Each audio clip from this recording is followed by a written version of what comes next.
વડોદરા શહેરમાં પોલીસની ક્રાઇમ બ્રાન્ચે વ્યાજખોરો સામે મોટા સ્તરે કાર્યવાહી શરૂ કરી છે।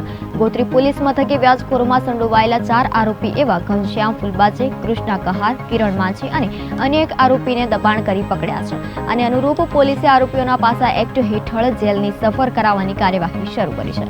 કૃષ્ણા કહાર અને કિરણ માંછીને અમદાવાદની સાબરમતી જેલમાં ખસેડવામાં આવ્યા છે, જ્યાં તેઓ હવે કાયદેસરી તપાસ હેઠળ રહેશે।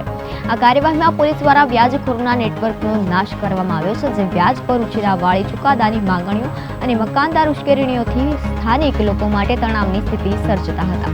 વડોદરા પોલીસે આ કાર્યવાહી દ્વારા એક તાર્કિક સંદેશ આપવાનો પ્રયાસ પણ કર્યો છે કે જે વ્યાજખોરી અને સંકોચી વાતાવરણમાં કોઈ દયા કરાશે નહીં। આ પ્રકરણ પોલીસ અને ન્યાયની મહત્વપૂર્ણ ભૂમિકા દર્શાવે છે, જે યોગ્ય કાર્યવાહી કરી શકે છે અને લોકોમાં સુરક્ષા અને અકલબંધીનો ભરોસો ગોઠવી શકે છે।